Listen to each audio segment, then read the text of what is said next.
tenemos el placer de tener de nuevo con nosotros a Florentino Portero, que yo creo que es uno de los amigos del centro, de la cueva de Jacobo, como dice nuestra amiga Mira, es decir, que de la cueva de Jacobo.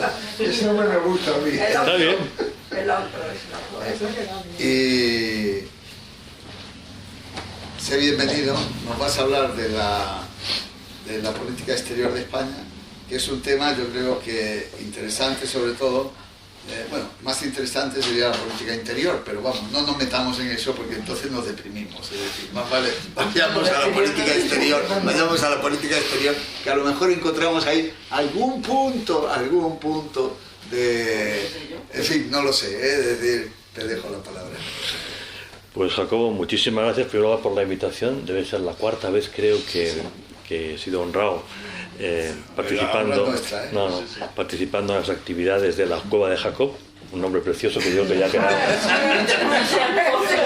definitivamente sacarizado.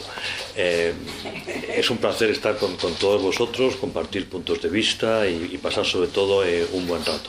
Bueno, el tema que en esta ocasión me has adjudicado es casi te diría el tema de mi vida al que más tiempo he dedicado, y tiene una ventaja y un inconveniente para mí. Ventajas que me encuentro particularmente cómodo, inconvenientes que es más bien el título de un programa de máster, sí, es decir, 60 créditos CTS, que sería pues algo así como 600 horas lectivas, ¿no?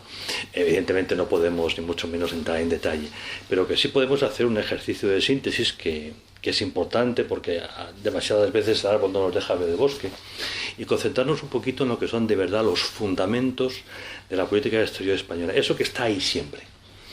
Los ministros están de paso, incluso los diplomáticos están de paso, aunque duran un poquito más, los parlamentos también van y vienen, pero hay cosas que cambian muy poquito. La política exterior es siempre, y no lo podemos nunca olvidar, una política de Estado, por la sencilla razón de que es de las pocas cosas que conforman el concepto de soberanía. Todos sabemos que el término soberanía es un término crítico. La soberanía nace antes del Estado. Todos conocemos la palabra soberano. Soberanía es la condición de soberano. El soberano es anterior al Estado moderno. El Estado moderno es una cosa que empieza a funcionar a partir del siglo XIV, pero ya antes había soberano. Es decir, ya había antes un señor que tomaba las decisiones. Soberanía es última instancia en el proceso de toma de decisión. Y cosas de verdad de soberanía hay muy poquitas. Soberanía es la política exterior, soberanía es la justicia, soberanía es el uso de la fuerza, hacia adentro policía, hacia fuerza los militares. Soberanía es acuñar moneda, soberanía es recoger impuestos y nada más. Lo otro son cosas que hemos decidido que el Estado haga, pero que no son imprescindibles. Por lo tanto, lo que es soberanía requiere siempre un tiempo largo, no es una cosa que se puede improvisar. Política exterior de un país, ¿qué tal? Buenas tardes, es algo que se desarrolla en el tiempo y que o está pensada y ejecutada para el tiempo medio largo o no es política, es administración. Demasiadas veces confundimos la administración exterior con la política exterior. Política implica visión. Hoy utilizamos mucho la palabra estrategia. Son esos términos que hemos maltratado demasiadas veces. Ahora la estrategia está por encima de la política en el argot actual. En los días de Clausewitz es al revés. O sea, política es la visión que fija el poder, estrategia es la visión derivada militar y táctica es el uso. Estrategia es a la guerra, lo que táctica a la batalla, pero lo que está por encima es la política. Entonces, la soberanía está vinculada con la política, pero eso no quiere decir que vaya a existir. No quiere decir que una sociedad tenga la madurez suficiente para dotarse de una política. Tendrá administración, porque si no, no hay Estado.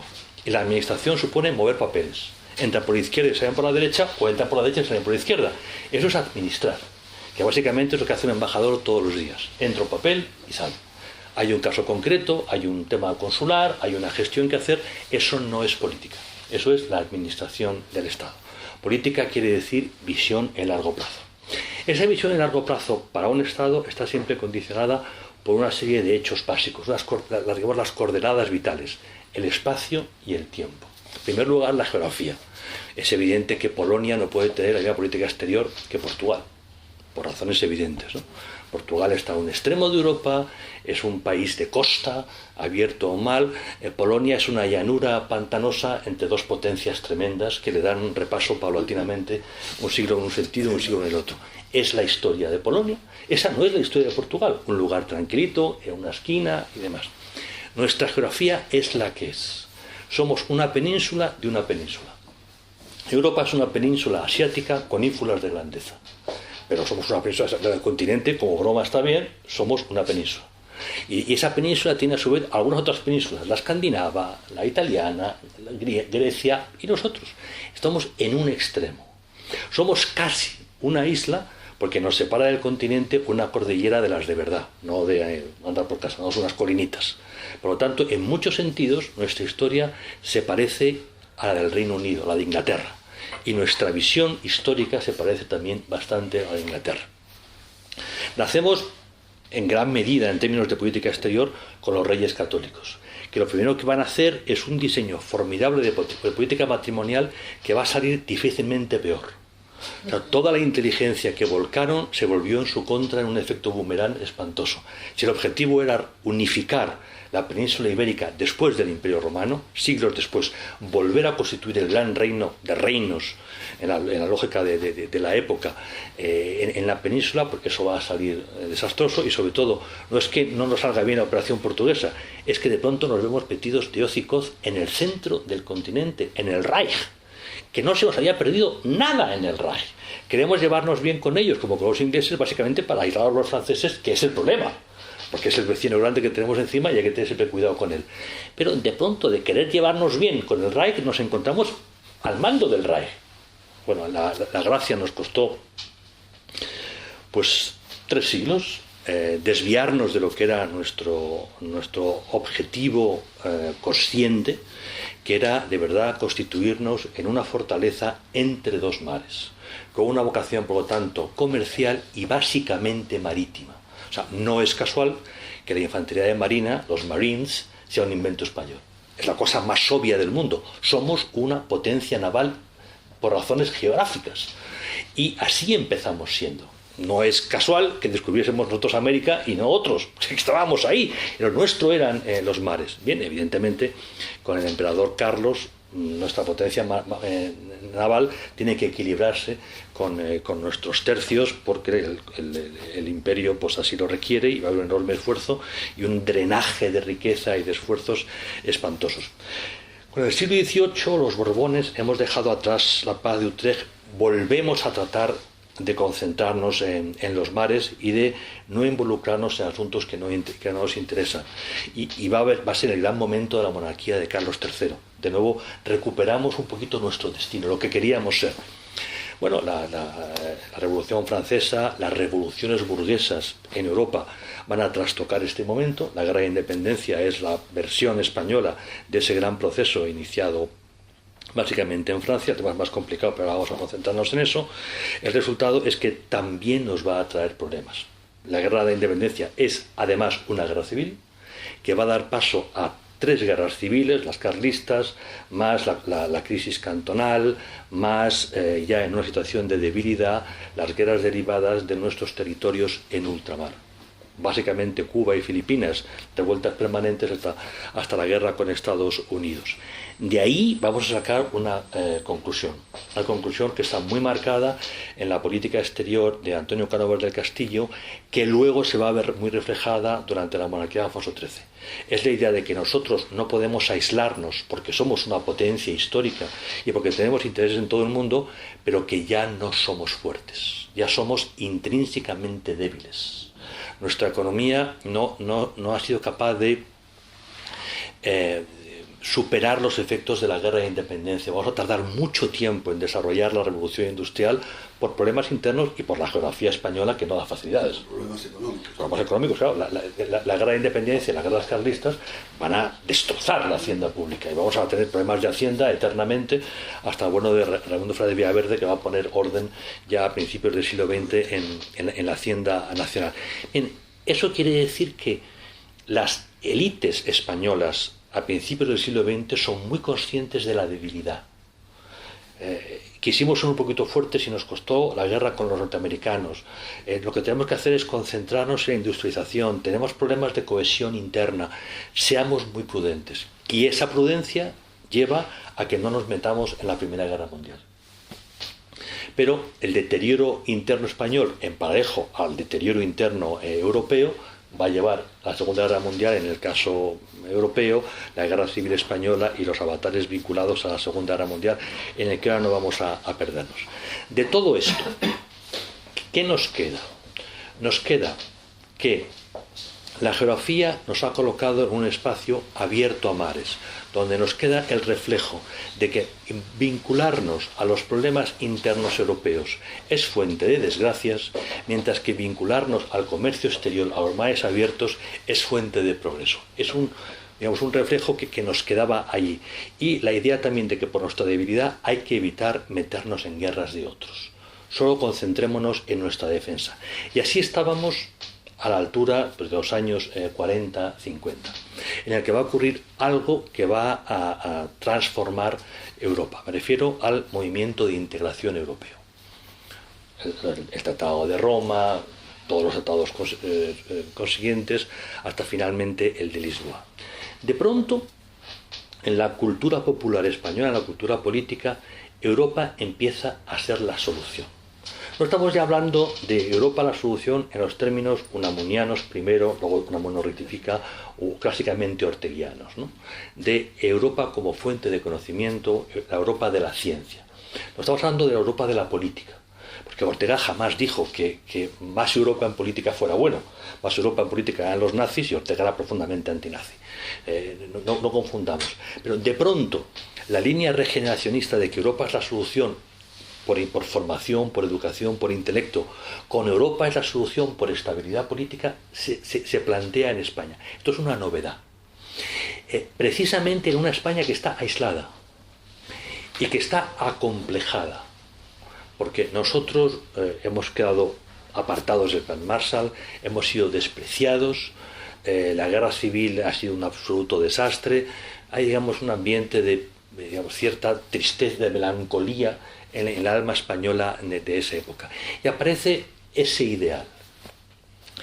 Y se da una paradoja, y es que precisamente porque el franquismo dura 40 años y durante mucho tiempo estamos excluidos de la Unión Europea se convierte en un ideal mítico, un ideal irracional. No hay ningún país europeo que sea más europeísta que España. Y no hay ningún país europeo que sepa menos de Unión Europea que España. Es fascinante. Los debates sobre Europa en el Parlamento español o en los medios de comunicación son patéticos. O sea, encontrar gente en España que sepa de la Unión Europea es dificilísimo. Encontrar un diputado que pueda hablar una hora de la Unión Europea no es nada fácil. Sencillamente para nosotros la Unión Europea no es lo que para el resto de los europeos. Para el resto de los europeos es el instrumento que se dotan para superar los dos problemas que habían llevado al suicidio de Europa. En el año 14 Europa es el centro del mundo, en el año 45 Europa ha dejado de serlo. Y desde entonces no hemos dejado de perder posición. A pesar de que hemos crecido en economía, etc., pero ya no somos el centro. Seguimos teniendo formidables universidades, formidables empresas, pero ya no tenemos liderazgo porque no creemos en nosotros mismos. Este es un problema europeo general. Pero a lo que vamos es a otra cosa. Los europeos deciden que tienen que avanzar muy animados por norteamericanos. El Plan Marshall es parte de esta operación, por la sencilla razón de que el nacionalismo y la cuestión social, cada una por su lado pero cruzándose, están en el origen de dos guerras mundiales, que en el fondo es la misma guerra mundial en dos capítulos. Europa no es capaz de pasar del parlamentarismo liberal al parlamentarismo democrático. Nos funciona el parlamentarismo cuando es una cosa de élites con sufragio censitario. En el momento en que entra el sufragio universal, que las masas, en terminología de la época, entran en la vida política, las costuras del parlamentarismo se rompen en el continente. Aguantan en el Reino Unido, pero se rompen en el continente. Y de esa rotura nacen los ismos, el fascismo, el comunismo, todos los ismos, que son finalmente la causa del desastre. los europeos que van a crear Europa a partir de 47, 48, son por edad los soldados del 14 y los papás en la retaguardia del 39-40. Han visto morir a sus compañeros, o ellos han sido heridos en la guerra, y están viendo morir a sus hijos, a sus sobrinos o al hijo del vecino en el 45. Es una generación forjada en 2 guerras mundiales que son lo más que ha visto Europa en la vida. O sea, en barbarie no hay nada semejante a la batalla de Stalingrado, que es el top de la burrada humana, pero eso al fin y al cabo no es Europa, es otra cosa. Pero lo que se vivió en los campos de batalla, sobre todo de Flandes y demás, eso es difícil de imaginar. Y esta gente estuvo allí. Y con esa mentalidad dice, no podemos volver a lo mismo. Entonces se crea un proceso de integración, no tanto porque se ame a Europa, sino porque es el instrumento para superar el nacionalismo y la cuestión social. La Europa unida y el estado de bienestar son los resultados de esas 2 guerras mundiales. Nosotros estamos fuera. Nosotros no hemos combatido en los campos de Flandes, ni mucho menos en Stalingrado. Nosotros hemos tenido una historia en paralelo, parecida pero en paralelo, y estamos viendo desde el Madrid de los 60 todo eso, y lo estamos viendo con admiración. Y de pronto, por primera vez, Europa aparece como el puerto en el que anclar el barco de la nación española. Es el lugar seguro donde resolver nuestros problemas internos. Porque el español de aquellos años, el español de la transición, no tenía ninguna fe en que funcionase el uso de la democracia en España. No nos engañemos, ¿no? Había mucho miedo. Y entonces el europeísmo se convierte en esa ideología de sustitución. Dice, bueno, esto parece que funciona, tenemos que sumarnos a esa operación.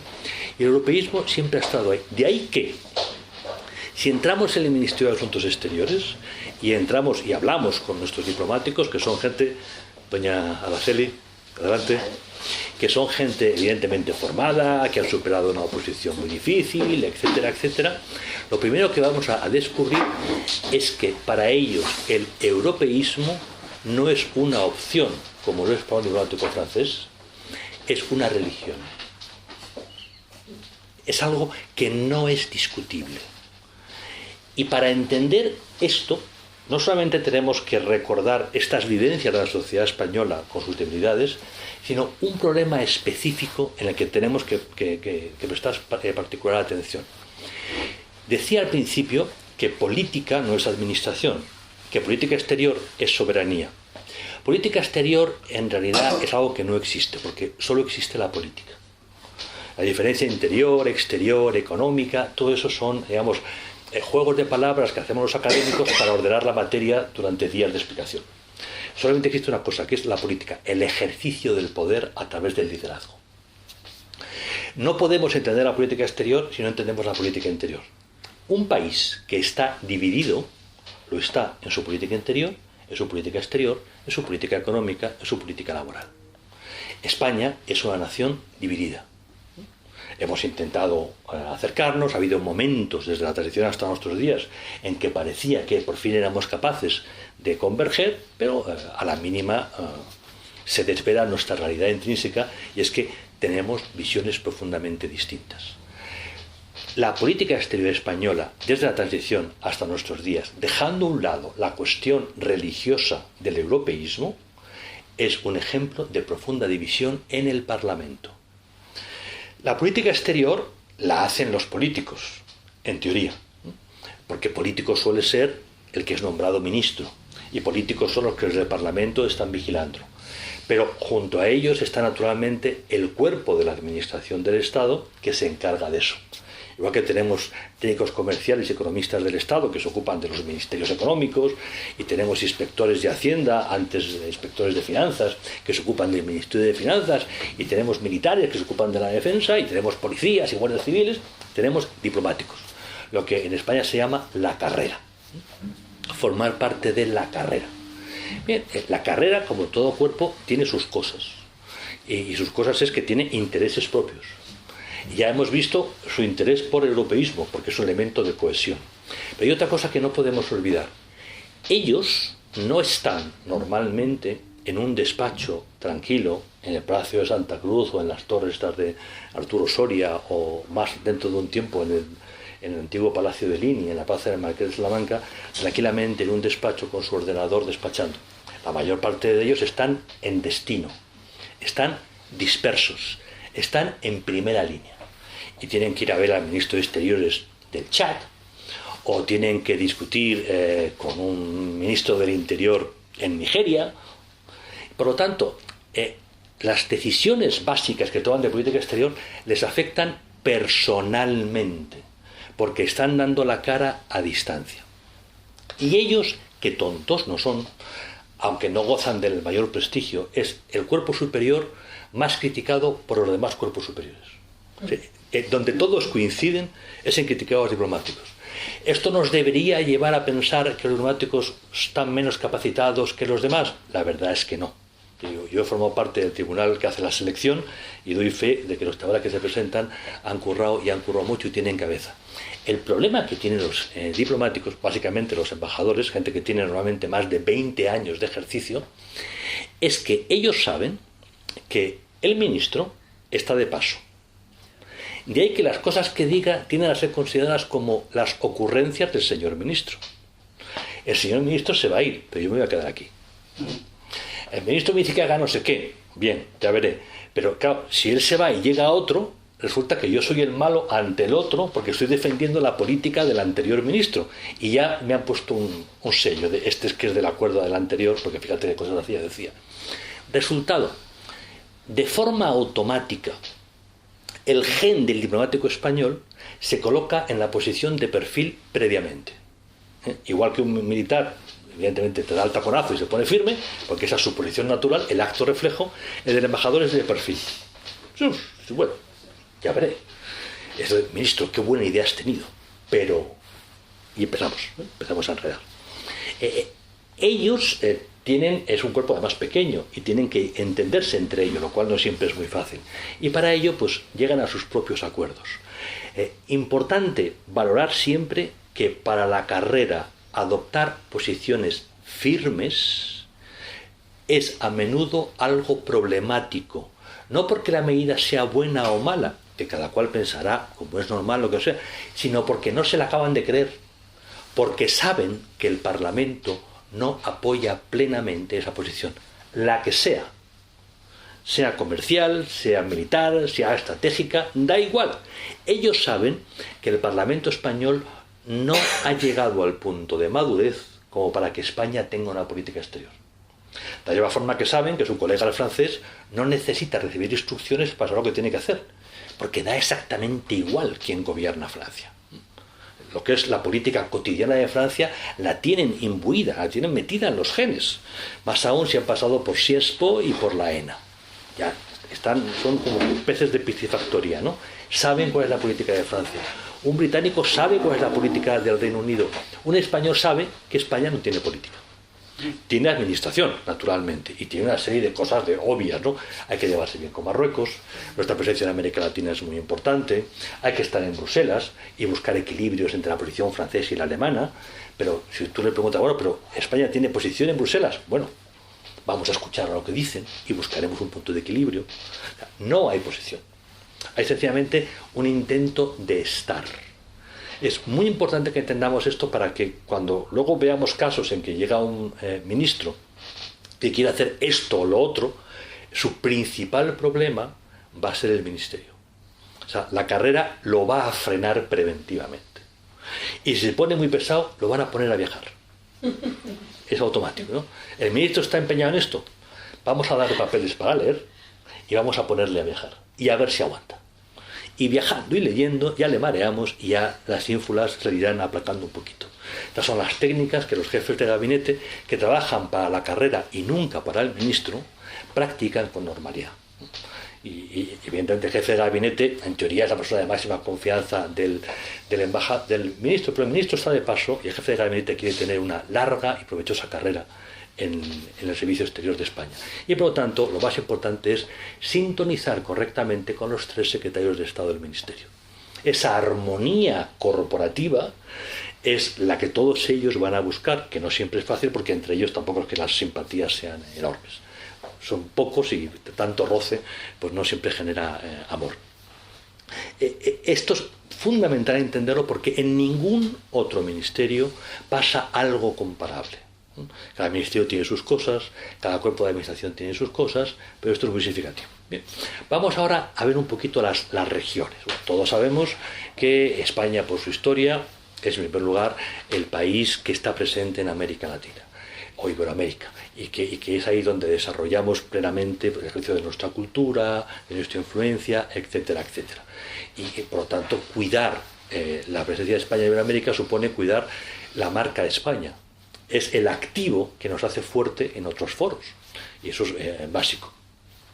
Si miramos estos últimos años, hemos visto como todos los gobiernos se han tomado muy en serio nuestra presencia allí, pero los vaivenes han sido monumentales. Recordamos a Felipe González jugando con los nicaragüenses, con los sandinistas, ante el escándalo entonces de la derecha. Recordamos los años Aznar jugando por la constitución de gobiernos democráticos y sobre todo por el libre mercado, con la oposición, muchos socialistas que veían con simpatía unos movimientos. Hemos visto al inefable Rodríguez Zapatero y le seguimos viendo haciendo auténticas maravillas en favor de la democracia en el Caribe y vemos ahora a un gobierno que básicamente espera que entre un papel para darle salida porque no quiere saber de nada. El actual gobierno, por cierto, es el que está respaldando a Rodríguez Zapatero en la cuestión de Venezuela. O sea, no estamos hablando de la Internacional Socialista en su posición más radical, no. El señor Rodríguez Zapatero trabaja con el beneplácito del ministro de Asuntos Exteriores de España. Bien, esos vaivenes son muy obvios desde la otra parte. Entonces el argentino, el uruguayo, el colombiano se da cuenta de que España, uno, es un país que se ha desarrollado muchísimo en los últimos años, que ha mejorado mucho, que ha sido muy importante su presencia en la Unión Europea, que dentro de la Unión Europea ha tenido momentos muy importantes, pero que España sigue siendo una nación rota, una nación dividida, y que por lo tanto, más que una política española en Iberoamérica, hay una presencia española en Iberoamérica, que es cosa muy distinta, y que depende del gobierno, esa presencia tiene un sentido o tiene otro. Esa división española ha animado a algunos gobiernos, argentinos, bolivianos, a hacer determinadas cosas que en circunstancias normales se lo hubieran pensado varias veces. Pero ellos juegan con nuestra división porque nuestra división es nuestra debilidad. Si el Parlamento español fuera firme en determinadas posiciones, esos otros países se lo pensarían 3 veces antes de hacernos alguna de las pifias como las que nos han hecho en estos países. Bien, la presencia está ahí. Y es una presencia que además nos permite jugar con la otra gran potencia regional, que es Estados Unidos. Estados Unidos es un país históricamente aislado por su geografía, que por primera vez fue tocado en su territorio por los japoneses en la famosa bahía de la Perla, y que en estos momentos pues ya es muy consciente de que por determinadas razones ese aislamiento geográfico sencillamente no existe. Su principal problema inmediato es su frontera sur. Frontera sur que se está complicando mucho. Primero fue Cuba, luego Venezuela. Venezuela ha contaminado parte del territorio brasileño, de la selva. Ahora están penetrando y muy seriamente en Colombia. El desarrollo de la droga en estos últimos 2-3 años ha sido espectacular en Colombia. Evidentemente han contaminado los países de América Central porque son muy pequeñitos y muy débiles y no tienen capacidad de... Y la gran batalla es México. Y todos sabemos que las próximas elecciones, que son ya, pues pueden ser muy, muy, muy importantes. Estados Unidos ve todo esto con horror y necesita aliados. Bueno, España ha sido en momentos el gran aliado. Y esa alianza para estabilizar la democracia en América Latina nos ha permitido acceder al núcleo de poder de Washington. Como vemos, una política se conecta con otra y un gesto aquí tiene efectos allí.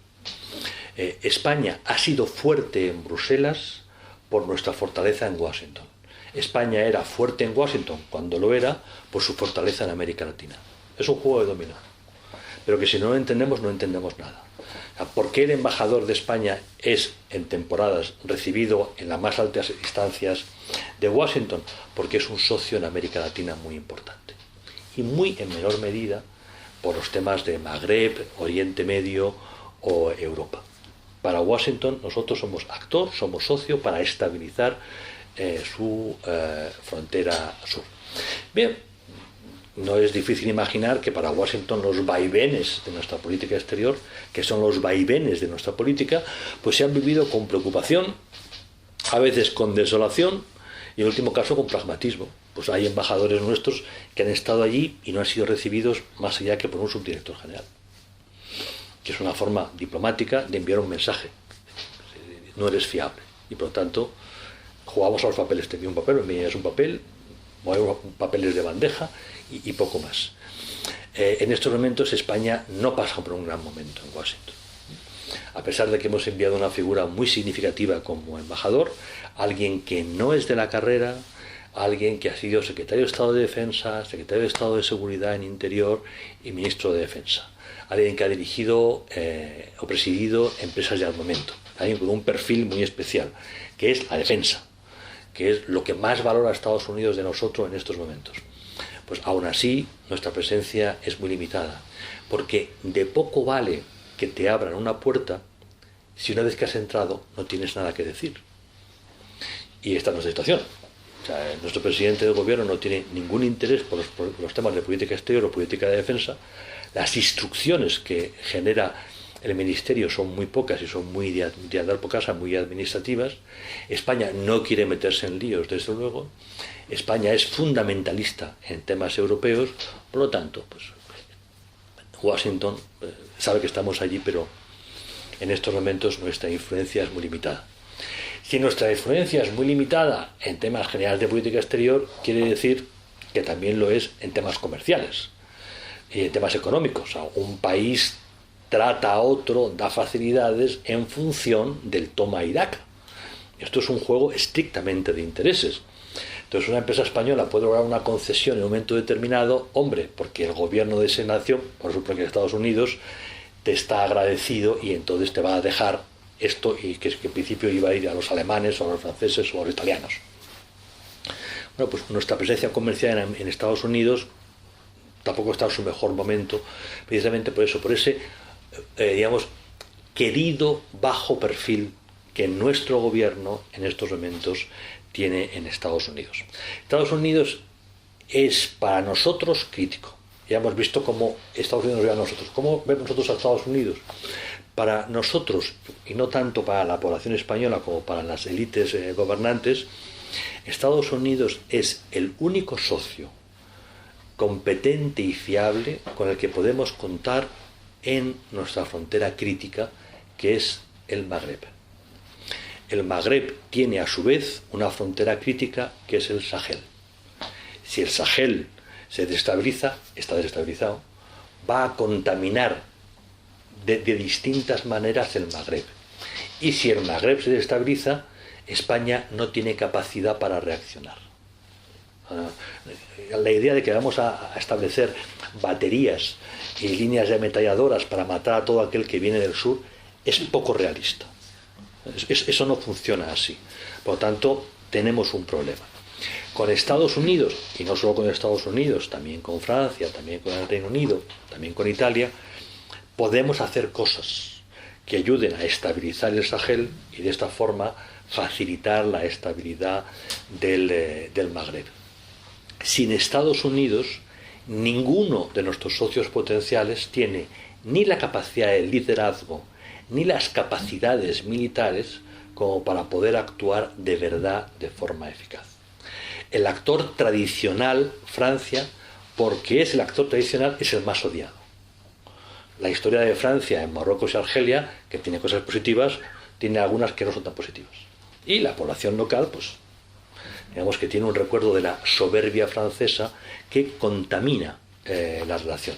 Cuando además gobiernan los socialistas en París, normalmente la relación con Rabat es horrorosa. Si gobiernan los conservadores, mucho más abiertos a la corrupción, entonces con el Maghzen hay mejor entendimiento. Pero son relaciones complicadas. España, por ahí, vía diplomática, tiene una gran capacidad de intermediación. España ha crecido muchísimo en su presencia en Marruecos y en menor medida en Argelia. Somos un actor importante, somos un actor más querido que Francia, pero mucho más débil que Francia, pero en cualquier caso nosotros necesitamos del músculo norteamericano en determinados momentos. No es casual que la historia de las bases norteamericanas en España finalmente se haya centrado en la base doble o doble base, no vamos a entrar en polémicas lingüísticas, que forman Morón de la Frontera y Rota. Morón es base aérea especial porque admite aviones de gran calado, de aviones muy pesados, y además donde están establecidos en estos momentos un destacamento importante de infantería de marina, un departamento de proyección inmediata. Y Rota es una de las bases más importantes de Estados Unidos en el mundo, que aparte preside junto con Gibraltar, junto con Tarifa, junto con Algeciras, el estrecho de Gibraltar, que es uno de los estrechos del planeta. Todos los marinos del mundo están perfectamente informados de lo que es, de la importancia del comercio que transita por allí todos los días. Es uno de esos nudos gordianos de la navegación en el planeta. Bien, la relación de nuestras Fuerzas Armadas con las Fuerzas Armadas norteamericanas es difícilmente mejorable. La relación de nuestro servicio de inteligencia con los norteamericanos ha sufrido vaivenes fuertes, derivados de cambios políticos en Madrid. Determinados gobiernos españoles han hecho cosas que han molestado profundamente a Washington, y el efecto sobre la relación de inteligencia ha sido inmediato.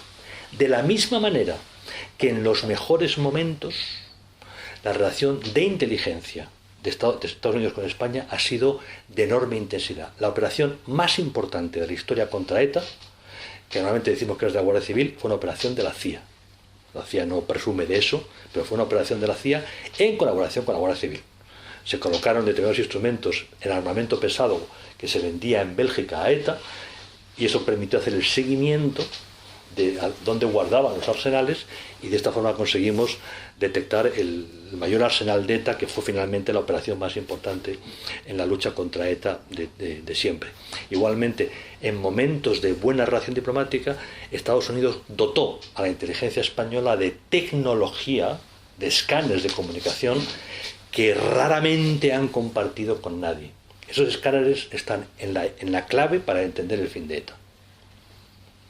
Y también la capacidad de nuestra inteligencia de espiar a quien no debe. Son de doble uso. Y son parte de los problemas que hemos tenido con nuestra inteligencia. Bien, ese juego es fundamental y lo tenemos que valorar en cada momento. Por lo tanto, la tendencia a entendernos es muy alta, los intereses objetivos entre las partes son muy altas, pero los vaivenes políticos en España afectan y mucho el tema.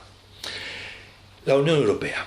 Bien, la Unión Europea es, como decía antes, un objeto de fe religiosa, y por lo tanto es muy complicado hablar de la fe.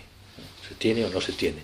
Y en principio, hasta 2007, hasta el inicio de la Gran Depresión, era incuestionable. Solamente el Partido Comunista de Anguita, en aquellos días, cuestionó a la Unión Europea porque decía que era una cosa de mercaderes. No sé qué tienen de malo los mercaderes, algo ellos sabrán, pero para el señor Anguita eso era una cosa muy negativa.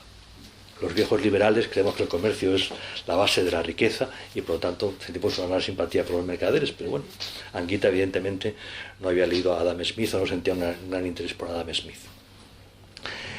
Durante ese tiempo la Unión Europea era el puerto, decía antes, donde arribar para proteger la democracia española, para proteger la convivencia entre los españoles, para garantizar un modelo económico de desarrollo sostenible, como estaba ocurriendo fuerte.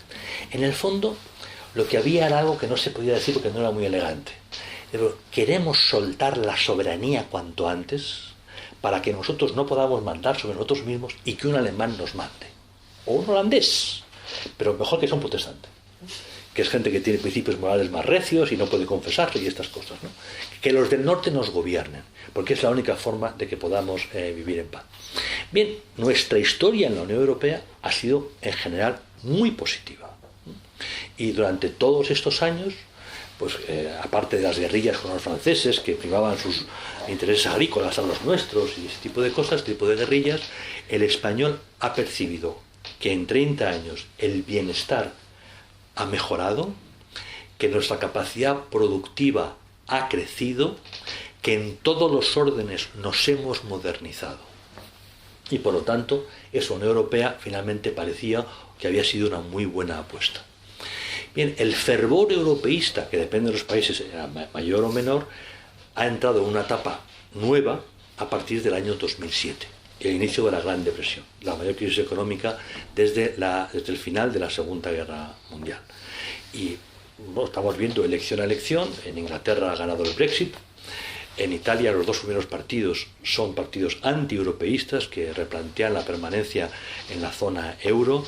El crecimiento de Alternativa por Alemania en Alemania es tremendo y sobre todo continúa, no se ha parado.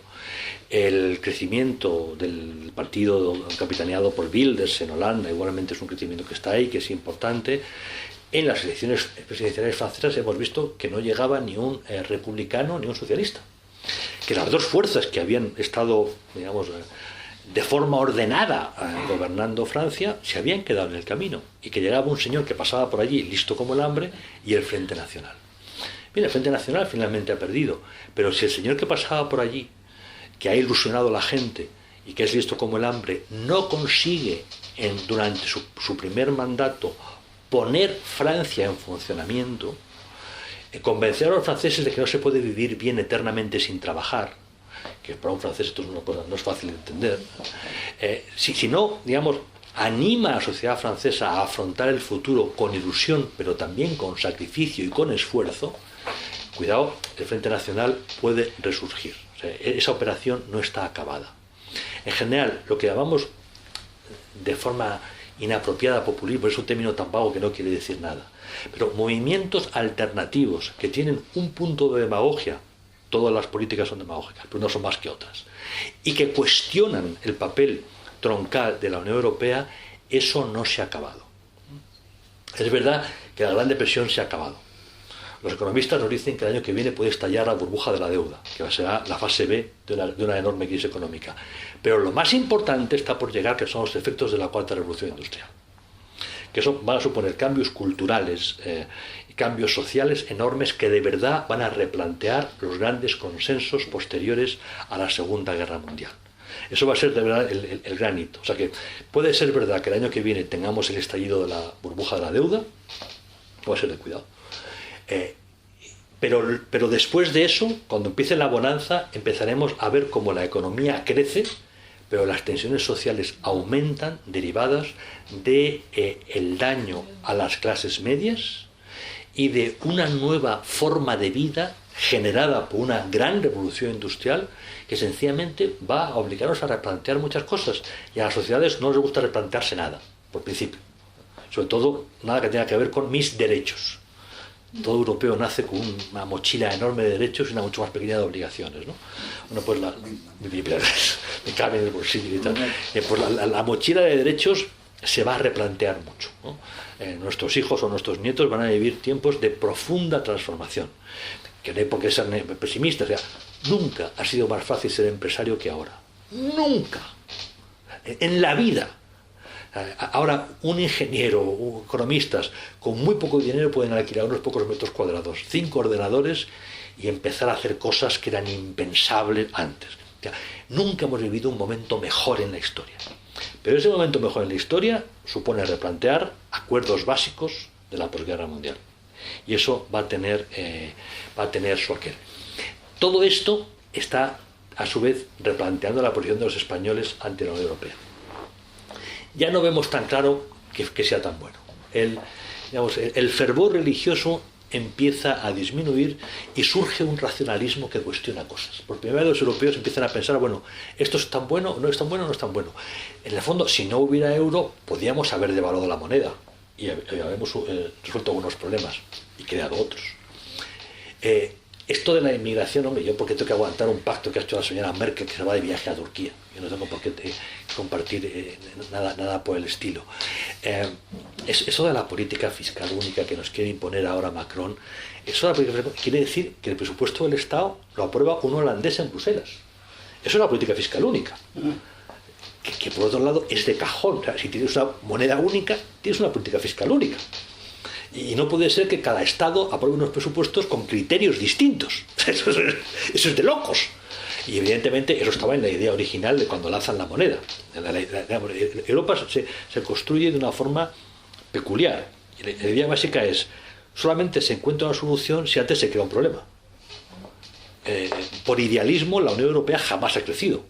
Creamos un problema y ya encontraremos solución. El problema es crear una moneda sin gobierno. A ver qué pasa. Para eso surgen muchos problemas y entonces tenemos que ir como bomberos a hacer lo que no queríamos hacer preventivamente. Si nos dicen, bueno, usted está dispuesto a dejar de controlar su moneda, yo tengo que devaluar periódicamente para ajustar mi casa, ¿no? Creamos una moneda única, es estupendo, los mercaderes están muchísimo más contentos, dejan de perder el tiempo yendo al banco con las divisas que suben, es un lío espantoso, nunca sabes si te ha salido bien la operación y pierdes muchísimo tiempo. Pero claro, la moneda única quiere decir un único gobernador de un único banco central de verdad, con todas sus competencias. Quiere decir que controla a todos los puñeteros bancos de la Unión Europea, a todos. Que tiene la capacidad de inspección de todos y cada uno de los bancos. Que de pronto te viene un señor noruego, bueno, sueco, donde sea, y se mete aquí, tiene sus cuentas y voy a tomar una decisión y le cierro usted mañana. Mutualizar la deuda es estupendo, porque digamos, la deuda va a tener intereses bajos, pero mutualizar la deuda solo será posible el día que haya una política fiscal única. Y política fiscal única quiere decir que alguien en Bruselas decide los presupuestos del Estado. Nosotros propondremos los presupuestos del Estado, que casualmente tendrán un déficit estructural del 5%, y alguien en Bruselas va a decir, se ha equivocado usted con las sumas. Hay que pasar del 5 al menos 2, y empezar a ahorrar, y bla, bla, bla, bla, bla, bla, bla, bla, bla. Bien, ya hay, por primera vez de verdad, una fuerza política importante antieuropea, que es Podemos. Pero vamos a ir viendo qué pasa en el futuro inmediato, a la vista de cómo evolucionan los acontecimientos. Lo que estamos viendo es que los intentos de Macron por avanzar están siendo frenados por los alemanes con el argumento bastante sencillo de, mire, no se trata de hacer, sino de creer. Como yo no me creo que usted va a hacer las cuentas bien, yo no voy a avanzar demasiado el tema. Los alemanes lo primero que dicen es, de acuerdo, si usted quiere que avancemos en el gobierno económico y monetario, lo primero es ponga ustedes sus cuentas en orden. Reduzcan drásticamente sus deudas y previamente, como es lógico, reduzcan drásticamente sus déficits presupuestarios. Solo entonces empezaremos a hablar de verdad de compartir. Porque compartir no deja de ser una forma de drenar ahorro de un país a otro. Y los alemanes, como es normal, y los holandeses, como es normal, y otros muchos países, como es normal, no están dispuestos a regalar sus ahorros a aquellos otros que viven por encima de sus competencias. Bien, todo eso está ya cuestionando por parte de los españoles el tema europeo. Tampoco ya nos sirve el argumento de antaño de decir, no, es que Europa es una garantía de democracia. Hombre, Hungría, Polonia, en estos momentos, como que ejemplos de democracia, va a ser que no. Italia, con los dos países, con dos partidos populistas por delante, ya se está desfigurando la imagen mítica que el proceso de integración europea tenía antaño.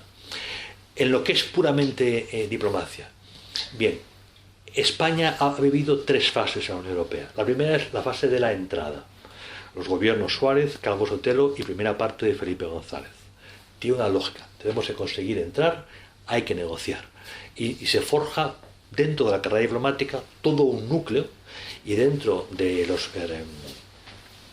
técnicos universitarios del Estado, todo un núcleo de grandes especialistas en Europa, que están ahí y que han hecho un trabajo formidable. Luego está la segunda fase, que es lograr el puesto que nos merecemos.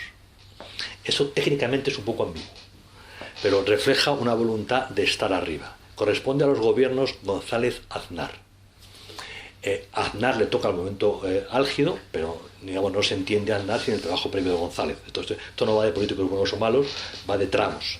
Hay todo un trabajo, y entonces en la etapa final de Aznar ya es evidente que España es un país muy serio, es un país que envía a Bruselas a gente muy competente, que tiene ideas propias y que empieza a funcionar.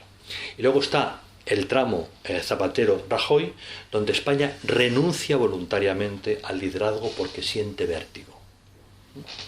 después del paso evidentemente poco normal de Aznar a Zapatero, que fue un trauma social, España vuelve a esconderse, vuelve a buscar una posición de seguridad, recula hacia su retaguardia y deja de proponer. Volvemos a los tiempos originales, de la primera etapa de González, que era entonces normal, por cierto, no lo digo como una crítica, de bueno, vamos a ver cuáles son las posiciones y vamos a tratar de colocarnos en medio, si es posible mediar, encontrar nuestra posición. Ya España apenas tiene posición, sencillamente busca un acomodo, busca estar bien. España en estos momentos, en términos políticos generales, es un país que trata de ganar tiempo, trata de superar una situación de división profundamente incómoda. Convocamos elecciones y no sabemos por qué, las elecciones no resuelven nada. Estamos tratando de que el tiempo haga su labor, se calmen las aguas y volvamos a encontrar un poquito de paz. Por último, mundo árabe, Oriente Medio, está ahí. Son nuestros vecinos. Lo que pase ahí nos va a afectar. Nos va a afectar por corrientes migratorias. Nos va a afectar por exportación de la violencia. El Islam no tiene un espacio geográfico, el Islam está en todas partes. En unos sitios hay más Islam que en otros, pero hay en todas partes. Uno puede ir a Canadá, uno puede ir a Australia, uno puede ir a donde quiera, se va a encontrar musulmanes. Lo que está pasando en el Islam es una crisis cultural propia, interna, que tiene mucho que ver con el proceso de globalización. El islamismo es una reacción cobarde ante un mundo en cambio, ante el efecto general de la globalización. Como tienen miedo a disolverse en ese proceso, sencillamente quieren levantar un muro de contención. Eso es básicamente lo que estamos viviendo en el islamismo. Hay otra parte del Islam que considera que esto sencillamente es una fase de la historia y que hay que seguir funcionando, etcétera, etcétera. Bueno, es un conflicto interno. Pero ese conflicto interno se da en todo el planeta, porque en todo el planeta hay musulmanes. Allá donde haya una comunidad, hay una guerra civil. Guerra civil cultural, pero que acaba a palos. Y esto no lo podemos olvidar. Allá donde la comunidad es muy importante, aparte de que haya tensión y palos, lo que nos encontramos es un Estado dentro de un Estado.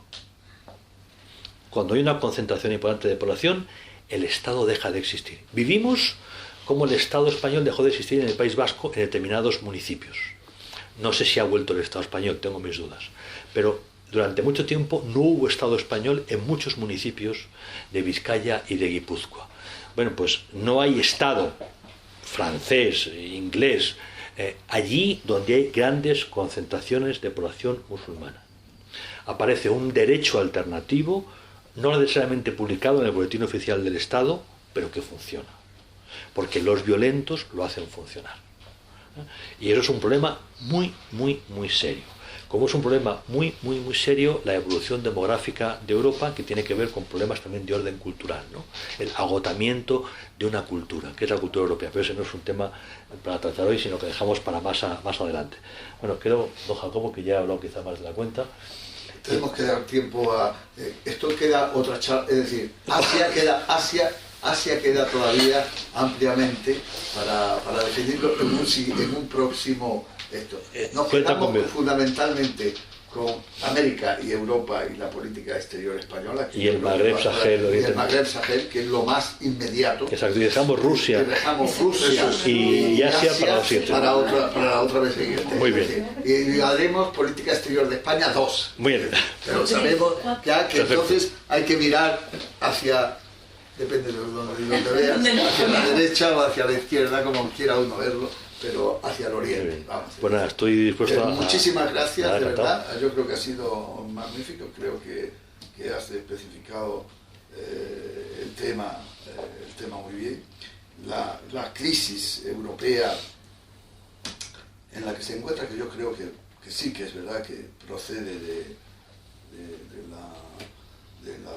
la crisis económica del 2007, pero que fundamentalmente procede de otra crisis cultural, de que es que la gente no está dispuesta a hacer los esfuerzos, ni a hacer los ahorros, ni a hacer todo el trabajo que hay que hacer y que han hecho nuestros padres o nuestra propia generación, y hablo por la mía, y claro, quieren vivir al día y quieren que el Estado, que nadie sabe lo que es el Estado, tenga... Ese es un tema apasionante, pero que requiere tiempo para verlo con detalle. Claro, pero que en realidad al separarse la gente y pensar que hay alguien que le aguarda y que le cuida en la vejez, como la madre que te cuida en la infancia, o pensar que me tiene que cuidar en las malas épocas, como la familia que te cuida cuando... Claro, te cuida la familia, pero no te cuida nadie más. No, es realmente una crisis cultural, de modelo de... Entonces, claro, esa crisis cultural genera esta situación europea profunda. Y solamente cuando logremos pasar a otra vez a la cultura del esfuerzo, a la cultura del trabajo, a la cultura del ahorro, a la cultura del tal, podemos empezar a pensar que la población... Los populismos, hombre, se aprovechan de que la gente quiere algo que realmente sí sería ideal, pero que ¿cómo se consigue? Se aprovechan el desconcierto de la gente. Claro, ¿cómo se consigue? Sí, es verdad, ¿cómo se consigue? Sí, es muy simple. Es decir, y me parece que la crisis europea, después de porque ahora mismo ya no hay crisis económica, y sin embargo la crisis europea de los... partidos, llamemos populismos o llamémosle como queramos, y la de la extrema derecha en Europa, etcétera, ese desgajarse de Europa, del que el Brexit es una... Nos hemos quedado sin guión. Claro. O sea, en los momentos más duros de los años 80, 90, como momentos complicados, había un guión. Y sabíamos a dónde queríamos llegar. Tras la Gran Depresión, el guión quedó en alguna esquina del camino, y en estos momentos Macron ha propuesto un guión en un famoso discurso en la Universidad de la Sorbona, que está ahí, que es un discurso que intenta rescatar parte del guión anterior y ponerlo en funcionamiento, pero sencillamente no está funcionando porque Alemania no está dispuesto a acompañarle en ese guión y porque en el fondo nadie se lo cree. Bueno, y porque Alemania no está dispuesto a acompañar a nadie en ningún guión que no sea de alemán. Pero eso también nos vale para hablar de Italia. Sí, y hay una, bueno, yo estoy encantado de haber oído lo que he oído. Es una maravilla escucharte, como siempre, Florentino. Fenómeno Unión Europea. La Unión Europea se ha convertido en algo espectacular, que es un drug dealer. Es un proveedor del soma, de la droga que cada uno de nosotros necesitamos. Cuando nosotros nos integramos en la Unión Europea íbamos buscando lo que tú acabas de describir. Cuando los países del este se integran en la Unión Europea van buscando otra cosa que es su déficit, libertad, desarrollo. Cuando Francia genera el espacio europeo está buscando lo que necesita, que es el contrapeso contra Alemania. Alemania está buscando la redención de la salvajada nazi. Y así cada cual, los griegos, el paraguas contra los turcos, los italianos, pues la cohesión entre el norte y el sur, cada uno vamos buscando... Cojos y ciegos. Efectivamente, excepto un país, que es el Reino Unido. El Reino Unido se integra sin querer, sin que los demás quieran, básicamente por imposibilidad de que no existiese esa integración. Pero ¿qué diferencia el Reino Unido del resto de países que hoy componen la Unión Europea? Que es el único país que venció en la Segunda Guerra Mundial. De tal manera que con el Brexit la Unión Europea se convierte en un club de perdedores. Esto es muy duro, pero es lo que percibe la gente. El Reino Unido es el único país que tiene todavía soberanía y autoconciencia como para decir no, y es lo que subyace al Brexit, no hay movimiento económico, no hay movimiento, simplemente es sois unos perdedores y yo no. Me voy. Y allá os las apañéis. Y no soy el más rico porque está Alemania, y no soy el más brillante porque está Francia, y no soy el más dinámico porque está Polonia, pero me voy. Eso es el fenómeno contra el cual están como locas luchando las instituciones europeas, la Comisión, el Parlamento, el Consejo, el Banco Central Europeo, están luchando como locas para que esa autoconciencia de ser unos perdedores y de que el proyecto se ha agotado no cale más en la gente y se vaya todo al garete. Porque sí, si nosotros ahora saliésemos de la Unión Europea esto sería el caos, bueno, lo hemos visto con Cataluña. De alguna manera todo lo que hemos invertido en la Unión en dejación de responsabilidad nos ha venido devuelto. Pero es que si desapareciese la Unión Europea, Francia entra en guerra civil, Italia se parte en dos, Alemania veríamos a ver, todos los países del este vuelven otra vez a mirar a Rusia. O sea, sería el desastre para todos y cada uno de nosotros, porque simplemente el que nos da la droga, o sea, el traficante de la esquina, hubiera desaparecido. ¿Y qué hacemos? Un síndrome de abstinencia que no soportaríamos. De tal manera que ahora ya es misión de los países, y ahí es donde los diplomáticos están felices, apuntalar la Unión Europea. Porque ahora sí que hay una misión de todos nosotros, que es apuntalar la Unión Europea, porque la alternativa es mucho peor. Ahí están felices los diplomáticos. Claro. Los militares no lo vemos igual, ¿eh? Sí, pero con una Ya lo adelanto. Pero para recuperar una identidad que se ha perdido en Europa también. Se ha perdido y no se va a recuperar. Ese es el problema. La famosa... Usted nombró a Zapatero por lo que está haciendo Venezuela, que tiene el apoyo del gobierno español. Pues, no sé si el gobierno español sabe lo que está haciendo Zapatero en Venezuela. Sí, lo sabe. Y lo segundo, Zapatero nunca, cuando era primer ministro, nunca fue recibido por Bush, por más que lo intentó. Y la causa fue la siguiente. En el desfile del 12 de octubre de ese año en Madrid, había una representación como miembro de la OTAN del ejército norteamericano, y en la tribuna presidencial, cuando pasó la compañía norteamericana, pues todo el mundo hizo el saludo normal y Zapatero se quedó sentado. Y eso Bush se lo guardó, y nunca, durante el gobierno de Bush, nunca fue recibido Zapatero, hasta que llegó después Obama y usted sabe, etcétera, etcétera, ¿no? Y hablando de política exterior, España reconoció a Israel en 1986, porque siempre tenía en la mente que si reconocía a Israel perdía los mercados árabes, y para arriba, y para abajo, y para allá, y para acá.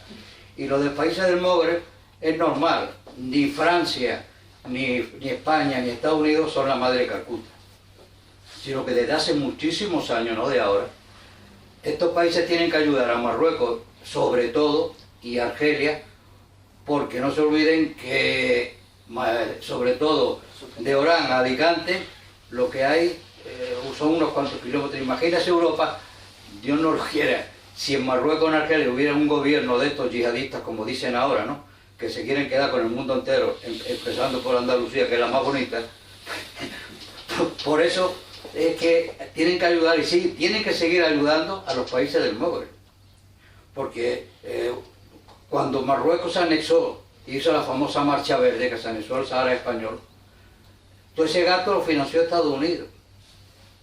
Y España no sabía ni qué hacer, porque como Franco se estaba medio muriendo, que para arriba, que para abajo, y Marruecos no se anexó la parte del Sahara español porque no sabía lo que hacía, sino porque Marruecos es el principal productor de fosfato del mundo, y los segundos yacimientos de fosfato están en la parte saharaui, y aparte el banco de pesca desde Atlántico es de los más ricos, que justo hace un mes, la Unión Europea ha dicho que todos los contactos que están haciendo los países de la Unión Europea para pescar en esa zona no tienen validez.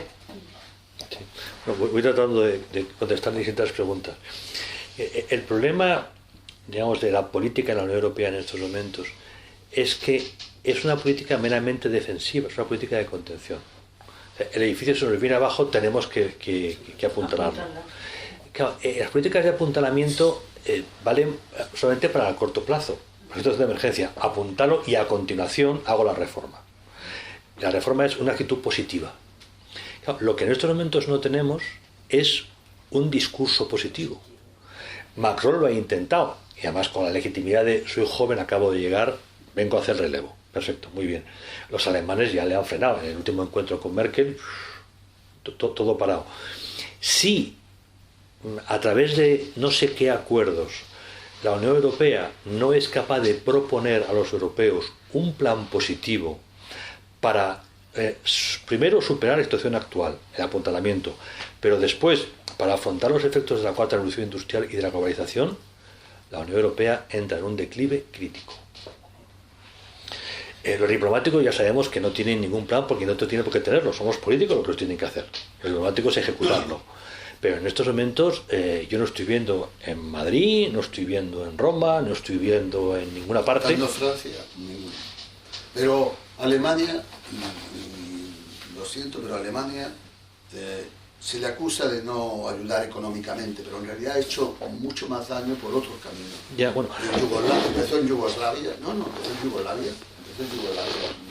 con la partición de Yugoslavia, favoreciendo la partición de Yugoslavia. Yo creo que eso fue una política propia alemana que le venía de atrás, pero que fue un gran error estratégico. Ha continuado con los inmigrantes, con la inmigración masiva, porque claro, si no hay fronteras internas, ese es un acuerdo que tenía que hacer la Unión Europea, no lo podía hacer Alemania, lo tenía que hacer la Unión Europea, porque claro, no hay fronteras internas, es decir, estamos en un espacio... Pero todo eso es pasado. Bueno, todo eso es pasado. Sí, pero también Francia tiene su pasado, la guerra de Libia es un lío monumental. Claro. Ahora lo fundamental es que haya un acuerdo... Bueno, pero hay que llegar a un acuerdo, y ese acuerdo implica no repetir los errores del pasado. Sin duda. Es decir, porque si se repiten los errores del pasado, estamos igual. Y de esos errores viene una desconfianza profunda de los eslavos respecto de los germanos, claro, profunda, y de los bálticos respecto de los germanos, y evidentemente pues eso es un problema. Sí, pero yo ya prefiero no pensar tanto en el pasado, que está ahí, soy historiador y soy muy consciente. Pero es que el pasado, si se repite, entonces es el problema, ¿sabes? Sin duda. Entonces, crear la nueva base implica crear una base que a lo mejor no es como... Es que lo primero que se creó fue un mercado común, fue muy simple, fue una cosa de mercader, pero que no hay proyecto. Claro. No hay proyecto porque lo de Macron ha sido un empujón, lo de Macron ha sido, como diría Ortega, un espasmo, porque no hay pensamiento detrás del movimiento. Entonces ha sido un impulso, ha sido, bueno, él ha dicho que ha visto en el proyecto, ha soltado un discurso y ahí lo ha dejado porque no constituye un proyecto de construcción. No lo ha dejado. No quiero decir que es que no es capaz de seguirlo. O sea, claro, él propuso un Ministerio de Finanzas, no un presupuesto único, no un ejército único, no, o sea, es que se ha quedado vacío. Se ha quedado vacío porque... Claro, sin Alemania, salvo un acuerdo franco-alemán, para que exista Europa, no va a existir Europa. Sin un acuerdo franco-alemán... Pero es que más saltos en el vacío, o sea, un Ministerio de Finanzas único. Cualquier acuerdo franco-alemán sirve para la Unión Europea, por lo menos para la primera velocidad. Cualquier acuerdo franco-alemán. No es necesario tantos, no es necesario 27, son 27. Depende del día. Depende del día. Es decir, no es necesario 27, 2. Ahí está el núcleo duro. Sí, sin duda. Ahí está el núcleo duro. Lo que pasa es que las dos velocidades, por ejemplo, con el euro se han demostrado que no son la panacea. Entonces, el euro ha generado muchas cosas buenas y muchas cosas malas.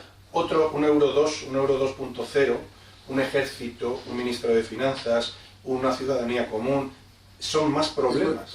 Es igual. No son muchos más problemas. Si hay un acuerdo franco-alemán, los países o se meten en ese acuerdo o salen de ese acuerdo. Se rompe la unión. Bueno, se rompe la unión. No, pero quedará la unión de los que quieren quedar. Punto. Es otro modelo. La revolución industrial va a ser la que va a... Es el único modelo. La revolución industrial va a colocar las costuras de la Unión en una situación que ni la Gran Depresión lo ha provocado. Exacto. Básicamente porque cuando la gente se siente insegura, busca los resortes tradicionales. O sea, mientras hay tranquilidad, confiamos en Bruselas, que está muy lejos. Y de pronto por la televisión y aparece un señor allí, danés, que te cuenta no sé qué y te crees que te está cuidando. Pero cuando llegan los problemas, desconfías de Bruselas, que está muy lejos, y ese señor danés no sé quién es, y tú lo que quieres es que recuperar soberanía.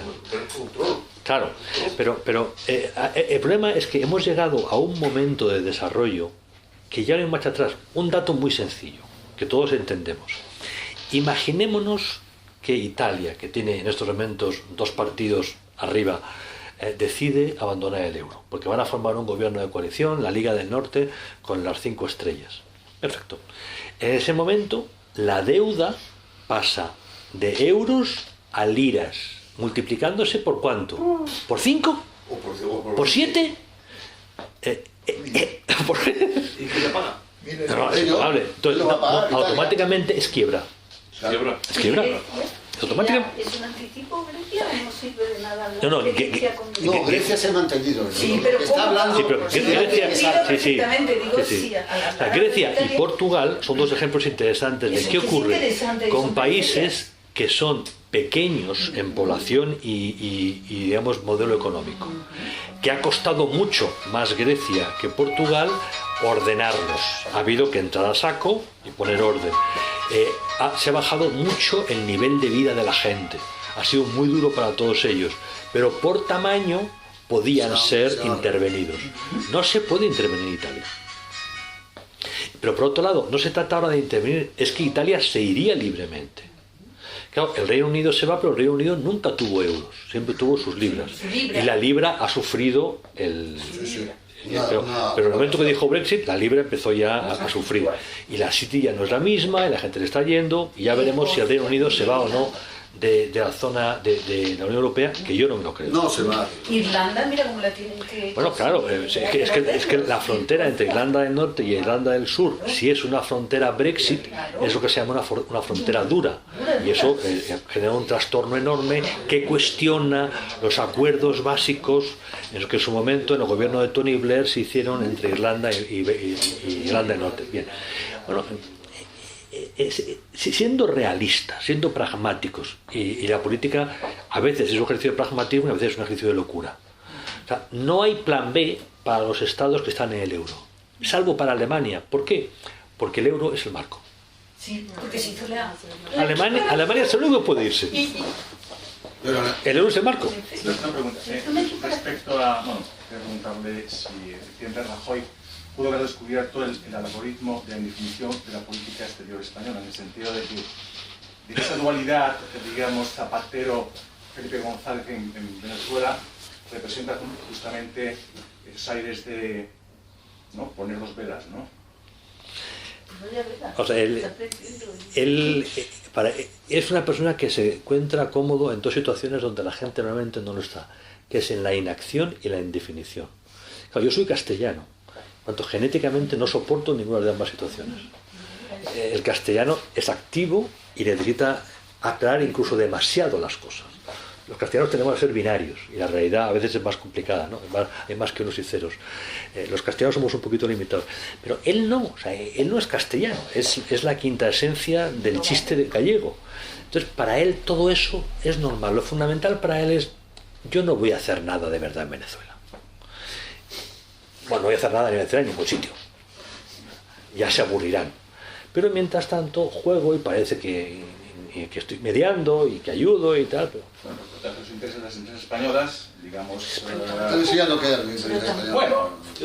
Bueno, lo que sea, pero que es mejor que radiquen ahí que no que se vaya como Ford, que tiene que marcharse. El Banco de Bilbao. Y está, el BBVA, efectivamente, lo tiene dado todo como... El BBVA lo tiene dado todo, vamos, está todo... Santander se fue corriendo dejándolo todo allí. Eso está todo por perdido. Lo tiene descontado. ¿No? Todo líquido. En el arreglo que han hecho, eso lo tiene descontado. No, yo sinceramente creo que Europa, efectivamente, yo creo que pasa un mal momento y por lo tanto España tiene que ver cómo se plantea Europa. Pero va a depender fundamentalmente, y yo creo que ahí Macron lo hace bien, de que haya el acuerdo franco-alemán. No, claro. Y si no hay el acuerdo franco-alemán, pues Europa volverá a ser un mercado común. En estos momentos... Un mercado común con una moneda única que a ver cómo se gestiona. Mal. Es el problema. Sí. A ver cómo se gestiona. Sí, porque cuando tú hablabas antes de Macron y la propuesta del ministro de Finanzas, eso no es una ocurrencia, es una necesidad crítica. O sea, si hay moneda, tiene que haber gobernador del Banco Central y ministro de Finanzas. Y luego ya lo demás es discutible, pero esas dos cosas no son discutibles. Si no, tenemos una moneda que no gobierna a nadie. Dicho de otra manera, la gran depresión de 10 años en Europa ha sido de 10 años por el euro. Porque nadie gobierna el euro. Si hubiera habido un ministro de Finanzas, si hubiera habido un gobernador, hubiera tenido instrumentos para tomar medidas. Y el Banco Europeo lo ha hecho bien, ¿eh? No, sin duda. Ya. Saltándose... Y saltándose normas internas. Con ese dibujo hay que explicárselo al PNV, hay que explicárselo a todos, porque los presupuestos dejan de ser parlamentario. O sea, el Banco No, Central no Europeo- dejan de ser parlamentario en cuanto a la petición. Sí. Pues bien, Es de ida y vuelta. la aprobación, claro. Es de ida y No sé vuelta. qué empezar a No, hablar. es un si censo, es difícil es un hablarlo censo. entre nosotros, o sea, lo que pasa es que desaparece la soberanía, desaparece el Estado. No. Ahora mismo también tenemos una obligación de un déficit determinado, entonces O sea, el Estado siempre puede recuperar la soberanía, esta es la clave. O sea, yo tuve, esto es otro momento porque me lo explicó un día un catedrático de Derecho Internacional. Siempre lo puede. Pues yo estaba manejando esto y decía, cuidado. Rompiendo la papela. Claro. O sea, cuando hablamos de pérdida de soberanía, hablamos de cesión, pero es de ida y vuelta. O sea, en cualquier momento, una de las altas partes contratantes del Tratado de Lisboa, del Tratado de la Unión Rompe la Europea, papela y rompe la papela. puede solicitar la recuperación de todas las cesiones. Por tanto, la soberanía Eso es lo que ha hecho siempre... Inglaterra. Exacto. Eso es lo que- Ya, pero Inglaterra no llegó a estar en el euro, nunca llegó a estar tanto. O sea que, en términos jurídicos, no es pérdida de soberanía. Ahora, en términos prácticos, evidentemente, lo que quiere decir es que estamos creando un entorno político nuevo, único, complejo, donde lo que le pase a aquel señor me va a afectar a mí. No es el Estado, pero es un mini Estado, por lo menos en la parte otro espacio político financiera. Por lo menos en la parte financiera. Que eso también nos lleva a un tema muy bonito que no es de hoy, que es la crisis del Estado-Nación por crecimiento. O sea, cuando en el siglo XIV-XV España, junto con Francia y Inglaterra, empieza a desarrollar lo que llamamos Estado, que realmente es una obra política de una magnitud impresionante, de la que tenemos que estar muy orgullosos, como somos españoles, negamos la mayor, el periodo histórico de vigencia de ese modelo de Estado se ha acabado. En un mundo globalizado, el tamaño cuenta. Y si tienes menos de 400 millones, no eres actor. No eres nadie. Entonces necesitamos ser parte de una unidad, de una entidad política de 400, 500 millones de habitantes Es Europa. para defender nuestros intereses nacionales de españoles. Son las paradojas de la globalización. Pero claro, eso supone convivir con los alemanes, con los franceses, con los italianos, y las convivencias generan fricción. Ese argumento del tamaño, vamos a ver hasta qué punto se cumple con el Reino Unido. El Reino Unido se ha metido en un callejón sin salida. Veremos a ver. No, ya. Veremos a ver porque yo creo que están hechos de una madera Van a dar más horas. Tiene- flota. Mira, No, van a llegar a acuerdos Van a llegar a intermedios. acuerdos, van a dar marcha atrás. Pero es una manera de flotar. Claro que Bueno, van a mira, sustituir con mira. bilateralismos todo lo que puedan. No puede. Mira el acuerdo que han llevado ahora. Sí. Ya han cedido Mira, el Reino Unido pragmáticamente. en los últimos 30 años ha ocurrido algo muy importante dentro del Reino Unido en términos económicos, y es que ellos, que están en el origen de la primera revolución industrial y presente en todas, han dejado de ser industriales. Son financieros. O sea, ya no tienen agricultura, nunca la tuvieron en serio, pero vamos, tenían que dar de comer a la gente. Ahora ya... Inglaterra es el gran centro financiero. Exacto. Pero es que en Europa, excepto Alemania, nadie hace nada. Eso están los chinos. No. Francia hace mucho. Un momentito. Sí, porcentaje del PIB que No, ya. viene de la industria con respecto al que viene a los servicios y la agricultura. Piensa, por ejemplo, la industria del automóvil en Francia, que es una industria que tira de muchísimos sectores. El Reino Unido no tiene ni una sola marca de No tiene una sola automóviles. empresa británica. Ni Rolls Royce es británica. ¿No? Ni Rolls Royce. Y- Como los franceses son... Pero tienen un tejido industrial en estos momentos en su país. O sea, por una parte tienen, igual que el Reino Unido, la fábrica de ingenieros. O sea, las escuelas de ingenieros británicas siguen El siendo Reino muy Unido es buenas. también magnífico. Por eso digo, el Reino Unido sigue siendo muy bueno. Y la escuela de ingenieros se llama la École Polytechnique francesa, sigue siendo un centro enorme. Pero luego los ingenieros que salen de la Politécnica se quedan en Francia, porque hay un tejido industrial. Podemos decir que es mejor o peor. Yo, en una noche de mucho alcohol en Oporto, junto con el portavoz, el presidente de la comisión, el portavoz de industria de la CDU en el Parlamento alemán, me estuvo poniendo a los franceses de chupa de domine, diciendo vaya porquería de ingeniería y tal. Para luego ya, cuando entramos en el tercer puerto, reconocer que el futuro de Mercedes era preocupante. Básicamente porque el modelo de automóvil desaparece. Claro, Además, los el motores de problema es Mercedes eso, o sea, los motores de Mercedes de Son 200 Renault. para abajo Cuidado. son Renault. Sí, sí. Cuidado. Pero sobre todo que es que... Pero voy a decirte son una industriales cosa. 4.0. Francia todavía tiene francesa la electricidad, la telefonía francesa. La defensa. Pero que es un sector, no es un sector... La aeronáutica, la química. No. Es el del sector pero fíjate Farmacéuticas. frente a Inglaterra, ya no queda nada inglés. Queda muy Todo poco. está vendido. Sí, no, que Inglaterra, me parece que es el 12% del PIB británico está en la City. Claro. El 12%. Claro, tú sabes lo que es eso. Claro, pero eso, digamos, el modelo Brexit aplicado a esa transformación natural de la economía británica les lleva a meterse en un callejón sin salida. El futuro del Reino Unido, o sea, ellos mismos te lo dicen.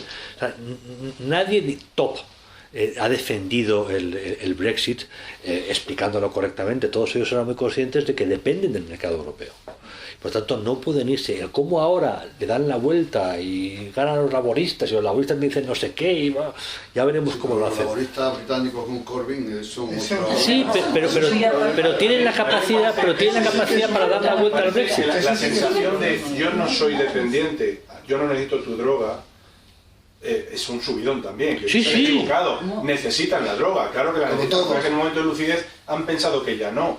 En el momento que ya no te la vendo, entonces ahora están notando el síndrome de abstinencia y duramente, y vuelven otra vez a dame un poquito, que es lo que ha firmado ayer con Barnier y lo que seguirá. O sea, seguimos enchufados. Sí, pero fíjate, al botero. lo que firmaron ayer con Barnier es, desde la crisis de Suez, la humillación más importante vivida por la diplomacia británica. Desde Suez. Es un trago, 56. es un trago de esos de cuidado. Porque sencillamente en la negociación han tenido que ceder en todo. Es un 100%. El gabacho Barnier, en arca clásico, ha negociado muy claramente. Esto es lo que hay. Nacional de Administración. Esto es lo que hay. Esto para los británicos, para la gente del Foreign Office. Bueno, señor, son 9:20, 5 minutos más de la hora límite.